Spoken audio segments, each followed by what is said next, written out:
السلام علیکم ورحمۃ اللہ۔ رحمان رمضان ٹرانسمیشن افطار عامر کے ساتھ شہر رمضان ماشاءاللہ تقریباً بستا جا رہا ہے شہر رمضان، اور ہماری مہمان محترمہ خانم طیبہ بخاری صاحبہ بھی تشریف لا چکی ہیں۔ اور ناظرین کرام، سحر میں حضرت صالح علیہ السلام کا قصہ اختتام پذیر ہوا تھا، اور اب ہم آغاز کریں گے حضرت لوط علیہ السلام۔ آغاز کرتے ہیں تھوڑا تمثیلاً، یعنی تمثیل کے ساتھ۔ یوں ہوا ناظرین کہ وہ چاروں بہت خوبصورت اور دلکش تھے، ان کے چہروں سے نور برس رہا تھا، آنکھوں میں عجیب سی کشش تھی، یوں لگتا تھا کہ جیسے زمین کی مخلوق سے ان کا کوئی تعلق یا واسطہ ہی نہ ہو۔ ان کے چہرے بتا رہے تھے کہ انہوں نے خاصا طویل سفر طے کیا ہے اور اب انہیں کسی کی تلاش ہے۔ بالآخر وہ ایک مکان کے سامنے رک گئے۔ دروازے کے باہر کچھ نوجوان لڑکیاں کھڑی تھیں، اجنبی افراد کو دیکھ کر ٹھٹک گئیں۔ انہوں نے دل میں سوچا کہ شاید یہ مسافر ہیں اور کسی کا پتہ پوچھ رہے ہیں۔ وہ نیک اور شریف لڑکیاں تھیں، شرم و حیا ان کے چہروں سے آیا تھی، مگر اس کے باوجود جب یہ چار اجنبی ان کے مکان کے باہر آ کر رکے تو ان لڑکیوں نے اخلاقاً انہیں السلام علیکم کہا، جس کا مسافروں کی طرف سے انہیں ویسے ہی پرخلوص جواب ملا، وعلیکم السلام۔ ان افراد میں سے ایک نے لڑکیوں سے انتہائی ملائم اور میٹھے اور شیریں لہجے میں کہا، ہم مسافر بہت دور سے چل کر آئے ہیں، سفر کی وجہ سے خاصے تھک چکے ہیں، اب تو ویسے بھی خاصا اندھیرا ہو گیا ہے، کہ آپ کے علم میں اس شہر میں کوئی ایسا نیک بندہ ہے جو آج کی رات بطور مہمان ہمیں اپنے ہاں ٹھہرا سکے؟ لڑکیوں نے کہا، اس ساری بستی میں کوئی بھی ایسا شخص نہیں ہے جو آپ کو اپنے ہاں مہمان ٹھہرا سکے، صرف ہمارا باپ کی پوری بستی میں واحد شخص ہے جو آپ جیسے مسافروں اور راہگیروں کو اپنے ہاں مہمان ٹھہرا کر خاطر مدارت کرنے کی جرت رکھتا ہے، مگر وہ اس وقت عبادت میں مصروف ہے۔ کیا ایسا ممکن ہے کہ آپ تھوڑی دیر دروازے کے باہر ان کا انتظار کر لیں؟ کیونکہ ہم نوجوان کنواری لڑکیاں ہیں، یہ اختیار نہیں رکھتی کہ آپ جیسے نامحرم اور اجنبی مردوں کو اپنے باپ کی اجازت کے بغیر اندر آنے کی دعوت دے سکیں۔ ابھی ان کے درمیان گفتگو جاری تھی کہ اتنے میں لڑکیوں کا باپ بھی عبادت سے فراغت پانے کے بعد مکان کے دروازے پر آ گیا، اور جب ان کی نظر چار ایسے اشخاص پر پڑی جو کہ بہت خوبصورت، وجہ، صاحب کمال اور کم سن تھے، اور جنہوں نے انتہائی معطر اور خوشبو میں رچا بسا لباس پہن رکھا تھا، تو وہ بہت فکر مند ہوا۔ اس کے دل میں انجانے، اندیشے اور وسوسوں نے جنم لینا شروع کر دیا۔ انسان اگر کسی خوبصورت اور دلکش چہرے کو دیکھ لینا چاہیے تو آپ خود ہی بتائیے کہ عموماً تو اس کی طبیعت خوش ہو جاتی، مگر یہاں تو معاملہ ہی الٹا تھا۔ لڑکیوں کے باپ کے چہرے پر ایک رنگ آ رہا تھا اور ایک جا رہا تھا۔ اس شخص کی جوان بیٹیاں بھی ابھی پاس ہی کھڑی تھیں۔ انہوں نے نوجوانوں کا تعارف کراتے ہوئے کہا کہ ابا جان، یہ اجنبی پردیسی ہیں، آج کی رات کسی کے گھر میں قیام کرنا چاہتے ہیں، کیا ایسا ممکن ہے کہ آپ انہیں اپنے ہاں ٹھہرا لیں؟ ان کے باپ نے بیٹیوں کو مکان کے اندر جانے کا اشارہ کیا اور خود وہیں کھڑا رہ کر سوچنے لگا کہ مسافر بہت ہی خوبصورت اور کمسن ہیں، اور اگر میری بستی کے لوگوں کی نظر ان پر پڑ گئی تو کہیں ایسا نہ ہو کہ وہ ان کے ساتھ بدفعلی کرنے لگے، جو میرے لیے انتہائی شرم اور ندامت کی بات ہوگی۔ میں تو پوری بستی میں رسوا ہو جاؤں گا اور کسی کو منہ دکھانے کے قابل نہیں رہوں گا۔ یہ خوش شکل اور کم عمر مسافر جو ابھی تک خاموش کھڑے تھے، اس کو سوچتا دیکھ کر ان میں سے ایک شخص نے کہا، بھائی کیا سوچ رہے ہو؟ کیا ہم اس قابل نہیں کہ آج کی رات تمہارے مہمان بن سکیں؟ لڑکیوں کا باپ پھر سوچ میں پڑ گیا، اور پھر اس نے ان چاروں مسافروں کو مکان کے اندر آنے کی دعوت دے دی اور خاموشی سے لے جا کر ایک کمرے میں بٹھا دیا۔ اس نے گھر میں موجود اپنے خاص آدمیوں کو تاکید کر دی کہ بستی کے کسی آدمی کو ان مہمانوں کی آمد کا پتہ نہ چلے، ورنہ بہت برا ہوگا۔ ہم نہ صرف اپنے مہمانوں کو بلکہ کسی کو بھی منہ دکھانے کے قابل نہیں رہیں گے۔ اپنے آدمیوں کو سمجھانے کے بعد وہ شخص مطمئن ہو گیا اور مہمانوں کی خاطر مدارت میں لگ گیا۔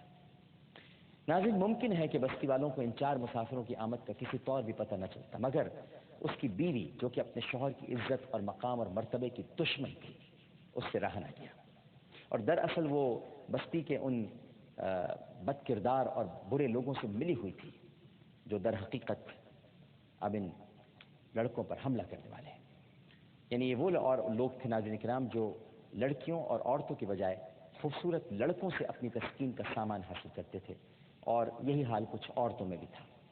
اس شخص کی بیوی بھی بستی کے ان بد کردار لوگوں کی ہم خیال تھی، اور جن کو ہم عرف عام میں اگر سمجھانے کے لیے کہوں کہ یعنی ہومو سیکسویلٹی اور جو لیسبینس ہیں، جو گیز ہیں، یہ ان کی بستی تھی۔ وہ چاہتی تھی کہ اس کا شوہر بھی ویسا ہی انداز زندگی اختیار کر لے اور ان کی گناہوں میں ڈوبی ہوئی زندگی کی تقلید کرے، مگر اس کا شوہر ایسا نہ کر سکا۔ وہ نیک اور پاک باز شخص تھا جو ہر وقت بستی کے لوگوں کو ایسے برے اور شرمناک کاموں سے روکا کرتا تھا۔ اسی وجہ سے بستی کے بڑے بڑے سرداروں نے اس کے گھر پر کسی قسم کے بھی مہمانوں کی آمد پر پابندی لگا رکھی تھی، اور انہوں نے یہ اعلان کر رکھا تھا کہ اس شخص کے ہاں کبھی کوئی خوبصورت مرد یا لڑکا بطور مہمان آئے تو وہ ان کو بھی زبردستی پکڑ کر لے جائیں گے اور اپنے مکرو مقاصد کے لیے استعمال کریں گے۔ اس شخص کی بد کردار بیوی نے سارا بھانڈا پھوڑ دیا اور کسی نہ کسی طرح انہیں یہ اطلاع کر دی کہ اس کے شوہر نے گھر پر 4 اچھی شکل کے لڑکوں کو مہمان بنا رکھا ہے، لہٰذا آپ جلدی سے آ کر ان کو اپنے مقاصد کے لیے لے جائیں۔ بستی والے تو پہلے ہی اس قسم کے کاموں کے لیے تیار رہتے تھے۔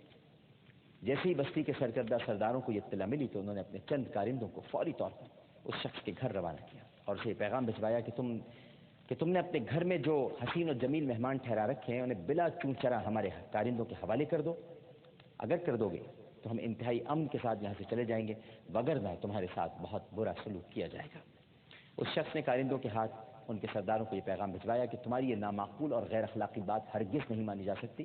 ہاں البتہ میرے گھر میں میری بیٹیاں موجود ہیں، اگر تم لوگ چاہو تو خدائی فرمان کے تحت ان کو نکاح میں لے سکتے ہو، مگر میں اپنے مہمانوں کو کسی طور بھی تمہارے پاس نہیں بھیج سکتا۔ ادھر جب بستی کے سرداروں کو منہ توڑ جواب ملا تو وہ اپنے آپے سے باہر ہو گئے۔ انہوں نے اپنے بہت سے آدمی اس شخص کی حویلی میں بھیجے جو بہت ہی وحشی اور خونخوار قسم کے تھے۔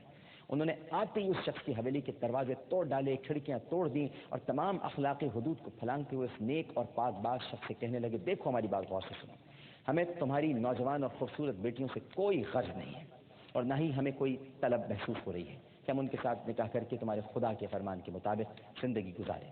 تمہاری نصیحتوں اور مشوروں کی ہمارے نزدیک کوئی قدر و قیمت نہیں، ہمیں تو تمہارے حسین و جمیل اور خوب رو مہمانوں سے واسطہ ہے۔ اگر تم انہیں ہمارے حوالے کر دو تو ہم انتہائی امن کے ساتھ چلے جائیں گے، وگرنہ ہمیں پھر کوئی دوسری صورت اختیار کرنا پڑے گی۔ یہ نیک اور پرہیزگار شخص بہت پریشان ہو گیا، چنانچہ انتہائی بے بسی کے عالم میں اس نے اپنے کمسن اور خوب رو مہمانوں سے کہا، دیکھو بھائی، مجھ میں اتنی قوت نہیں ہے کہ میں اس بستی کے ان برے لوگوں کا مقابلہ کر سکوں اور آپ کو ان کے شر سے بچا سکوں۔ میں بہت پریشان ہوں، اب تم ہی بتاؤ مجھے کیا کرنا چاہیے۔ اس پر مہمانوں میں سے ایک مہمان نے اس نیک بندے سے مخاطب ہوتے ہوئے کہا، اب وقت آ گیا ہے کہ ہم اپنے اور تمہارے بیچ سے تمام پردے ہٹا کر تمہیں سب کچھ بتا دیں۔ ہم 4 مسافروں کو جنہیں تو نے مہمان بنا رکھا ہے اللہ تعالیٰ کی طرف سے بھیجے ہوئے فرشتے ہیں۔ میرا نام جبرائیل ہے اور یہ میرے ہمراہ اسرائیل ہے، یہ میکائیل ہے اور یہ اسرافیل ہے۔ اور ہم یہ بھی جانتے ہیں کہ آپ حضرت لوط علیہ السلام ہیں جن کی قوم برائیوں، بے حیائیوں اور بدعمالیوں میں اس حد تک نکل گئی ہے کہ آپ نے مجبور ہو کر اپنے اللہ کو پکارا اور اپنی بد کردار قوم کے لیے اللہ تعالیٰ سے عذاب مانگا۔ اب آپ کے لیے خوشخبری یہ ہے کہ اللہ تعالیٰ نے آپ کی دعا قبول فرما لی ہے اور ہمیں آپ کے پاس اسی لیے بھیجا ہے تاکہ ہم آپ کو اور آپ پر ایمان لانے والوں کو اس بستی سے نکال کر لے جائیں اور باقی نافرمانوں اور مردودوں پر عذاب نازل کریں۔ ہم آج رات ہی آپ کو اور آپ کے اہل و عیال کو یہاں سے نکال کر لے جائیں گے، اور بس اتنا خیال کیجیے گا کہ جاتے ہوئے آپ میں سے کوئی شخص بھی مڑ کر پیچھے نہیں دیکھے گا، مگر آپ کی بیوی آپ کے ساتھ نہیں جائے گی کیونکہ وہ آپ کی بد کردار قوم میں سے ہے اور اس کا انجام بھی قوم کے باقی افراد جیسا عبرتناک ہوگا۔ حضرت لوط علیہ السلام کے پوچھنے پر حضرت جبرائیل علیہ السلام نے یہ بھی بتا دیا کہ عذاب اگلے روز صبح سویرے نازل ہوگا۔ عذاب کا انتظار ہے، لیکن میں بھی آپ کو ایک سرپرائز میں چھوڑ کے جاتا ہوں، ایک سسپینس۔ اب آپ سوچیں گے کہ عذاب کیسے نازل ہوگا۔ غور کیجیے، سحر کی ٹرانسمیشن میں آپ کو بتاؤں گا کہ آگے کیا ہوگا۔ یہاں لیتے ہیں ایک چھوٹا سا وقفہ، وقفے کے بعد دوبارہ حاضر ہوں گے، خانم طیبہ بخاری صاحبہ سے گفتگو کریں گے اور یقیناً چاہت رسول صلی اللہ علیہ وآلہ وسلم کا یہ حصہ جو تھوڑی دیر بعد بس جائے گا۔